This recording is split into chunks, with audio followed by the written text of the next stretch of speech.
आप सभी को नमस्कार। चलिए आज देखते हैं हम देवनागरी लिपि।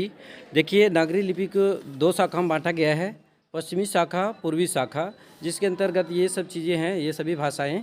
चलिए आज हम लोग देखने वाले हैं देवनागरी लिपि, जो कि स्नातक प्रथम वर्ष हिंदी भाषा इकाई 4 है ना, पाठ्यक्रम में जो है सम्मिलित है।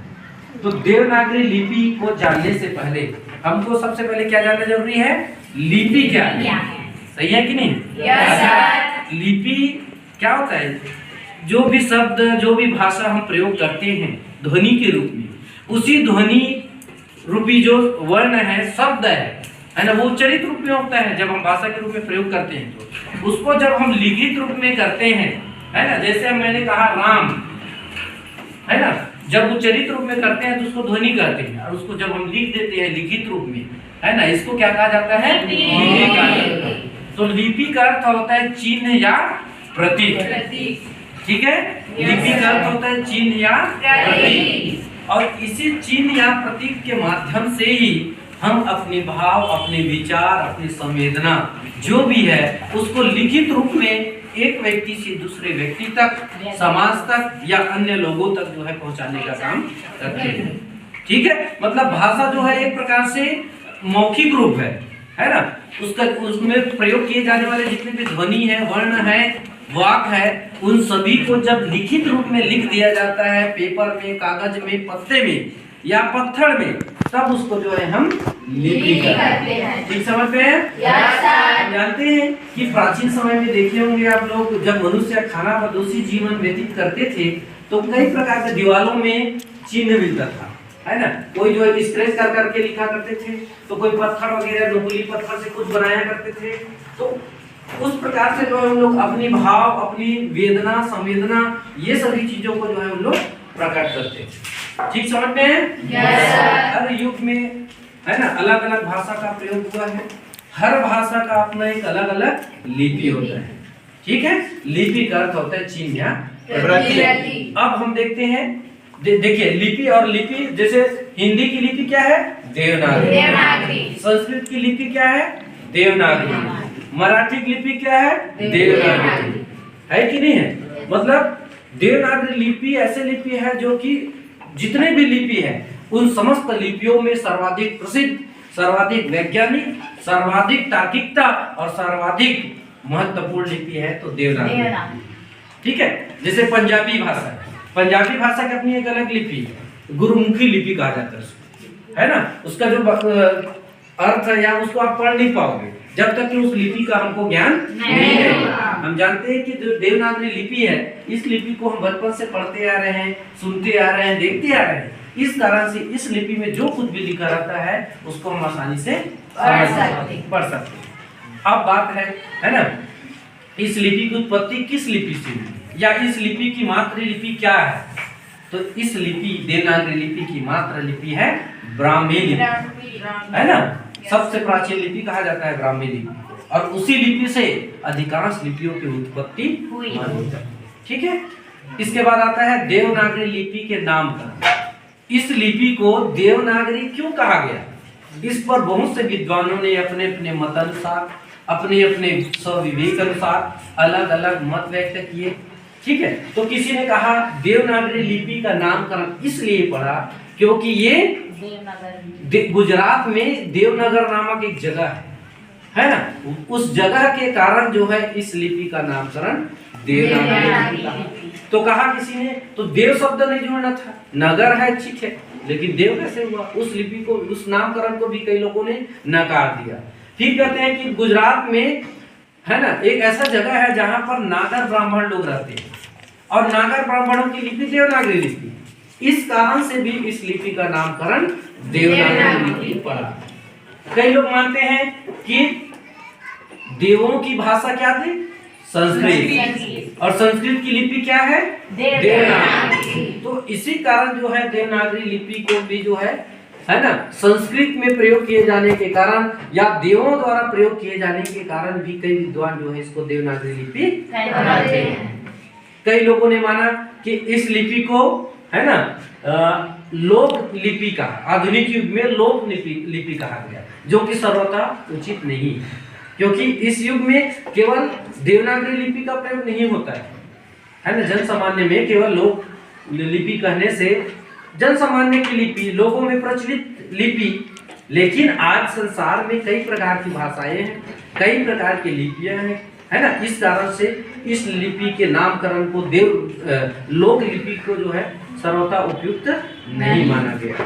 किसी ने इसको हिंदी लिपि कहा, है ना। अभी अभी युग में इसको हिंदी लिपि कहा जाता है। और क्यों कहा जाता है कि हिंदी में सर्वाधिक प्रयोग किए जाने के कारण इस लिपि को हिंदी लिपि, तो इस लिपि को केवल हिंदी में प्रयोग नहीं होता है, मराठी में होता है ना, ठीक है, संस्कृत में होता है। इस कारण से ये भी जो है मत सर्वथा अनुपयुक्त है, उपयोगी नहीं है, ठीक है। इस प्रकार से देवनागरी लिपि के संबंध में और बहुत से विद्वान जो है अपना अपना मत व्यक्त किए हैं, है ना। कई लोग जो है उस समय के शिलालेख वगैरह में जो चिन्ह वगैरह मिलता था उसको आधार बना करके, है ना, इस लिपि के नामकरण पर जो है अपना विचार व्यक्त किए। ठीक समझ में आया इतना? देवनागरी लिपि का जो है नामकरण। इसके बाद हम देखते हैं देवनागरी लिपि की विशेषताएं, जो कि एकदम संक्षिप्त में बता रहा हूँ, बाकी सब वीडियो पहले से अपलोड है, उसको आप लोग जा करके और देख सकते हो, 1-2 साल पहले का है, ठीक है। तो इस लिपि का प्रमुख जो 6-7 बिंदु है, मैं तो वैसे 25 पॉइंट है इसमें, है ना, 6-7 मुख्य जो विशेषता है, जिसके कारण से इस लिपि को वैज्ञानिक लिपि कहा जाता है, जिसके कारण से इस लिपि को अन्य लिपियों में सबसे महत्वपूर्ण लिपि कहा जाता है, जिसके कारण से इस लिपि को सर्वाधिक प्रयोग किए जाने वाले लिपि कहा जाता है। पेपर में पूछा जाता है देवनागरी लिपि की विशेषता क्या है, गुण क्या है, या देवनागरी लिपि की वैज्ञानिकता पर प्रकाश डालिए, निबंध लिखिए, तो भी तब भी जो है आपको देवनागरी लिपि की विशेषता को लिखना है, ठीक है। सबसे पहले हम देखते हैं देवनागरी लिपि की जो विशेषता है, उसमें सबसे पहला पॉइंट आता है आपका स्पष्टता। स्पष्टता इस लिपि की सबसे महत्वपूर्ण विशेषता है स्पष्टता, अर्थात इस लिपि में जो चीज लिखा जाता है वही चीज जो है बोला जाता है, इसलिए जो स्पष्टता पाया जाता है, जो स्पष्टता का गुण। अर्थात हम रोमन लिपि में देखते हैं, अंग्रेजी जो एबीसीडी लिखते हो ना, वो रोमन लिपि, ठीक है। रोमन लिपि में लिखा कुछ और जाता है, उच्चारण कुछ और होता है कि नहीं होता है। जैसे मान के चलिए नाइफ, KNIFE, तो इसको कनाइफ पढ़ना चाहिए, लेकिन हम इसको क्या पढ़ते हैं, इसलिए जो है ये स्पष्ट नहीं है, कब क्या हो लिखा जाएगा कोई भरोसा नहीं, इसलिए इस लिपि को स्पष्ट लिपि कहा जाता है, ठीक। दूसरा आता है मितव्ययता का गुण, दूसरा आता है आपका मितव्ययता। मितव्ययता, मितव्ययता मतलब बचाव, है ना, कम खर्चीली लिपि।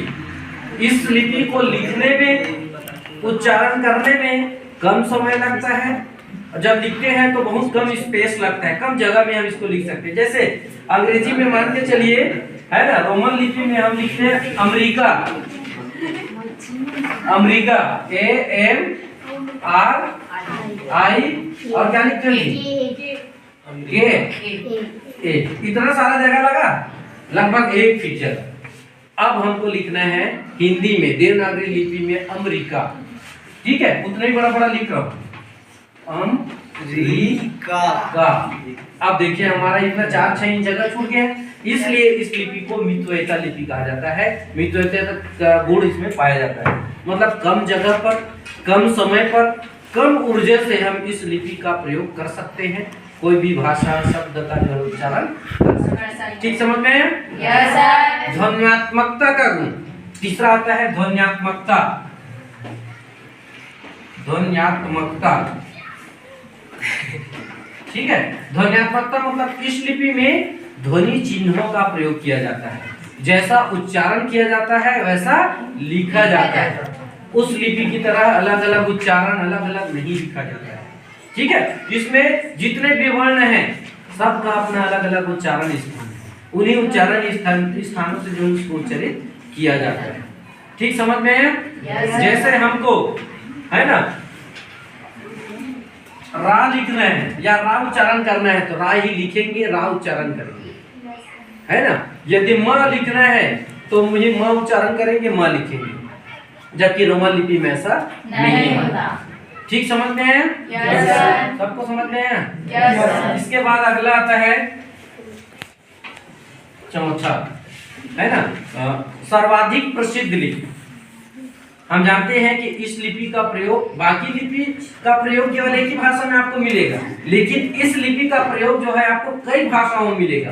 संस्कृत में मिलेगा, मराठी में मिलेगा, हिंदी में मिलेगा, वैसे और कई एक भाषा है जिसमें आपको जो है इस लिपि का प्रयोग देखने को मिलेगा। ठीक समझ में है? Yes sir. इसके बाद आता है ना क्रमबद्धता, है ना। नेक्स्ट है क्रमबद्धता, अर्थात ये जो लिपि है पूरे 52 वर्णों में जो है सुसज्जित हमको देखने को मिलता है, और क्रमबद्ध तरीके से सबका स्थान सुरक्षित है ना। अ से लेकर के क से लेकर के पूरा आखिरी तक के जो है इसको क्रमबद्ध तरीके से दिया गया है। ठीक है। फिर आता है एक और पॉइंट है भ्रमात्मकता का, है ना, अर्थात इस लिपि का प्रयोग करने से हमको किसी भी वर्ण में संदेह या भ्रम की, है ना, स्थिति या हमारे अंदर भ्रम की नौबत नहीं आती। जैसे मान के चलिए रोमन लिपि है, रोमन लिपि में हम अधिकतर देखते हैं सी, डी, पी, क्यू, है ना, और एल और आई, है ना, ये सब जो है भ्रम पैदा करने का काम करता है रोमन लिपि। हम कभी भी कंफ्यूज हो जाते हैं, लेकिन जो देवनागरी लिपि है इसमें ऐसा नहीं होता है, कोई भ्रम पैदा नहीं करता। सबके लिए अलग अलग वर्ण है, अलग अलग चिन्ह है, इस कारण से हम उसको आसानी से लिख सकते हैं, क्योंकि सबके लिए अलग अलग चिन्ह है ना। अ से लेकर के पूरा आखिरी तक के जो है हम उसको लिख सकते हैं, तो कोई भ्रम पैदा नहीं हो सकता। ठीक है। जबकि रोमन लिपि में इसमें भ्रम पैदा हो सकता है। ठीक है। बहुत सारा चीज है, पी और क्यू में होता है ना, डी और सी में होता है, एम एन में होता है। मान के चलिए हमको लिखना है एम, है ना, धोखे से हमने, है ना, मान के चलिए ऐसा बस किए तो एन बन जाता है। ठीक है। जबकि इसमें ऐसा नहीं होता है, म है तो म लिखेंगे, न है तो न लिखेंगे। इसलिए थोड़ा से भी भ्रम का कोई गुंजाइश इस लिपि में नहीं है। ठीक समझ में है? Yes sir. इसके बाद आता है ना, कितना हो गया? 6 हो गया, एक आध और है।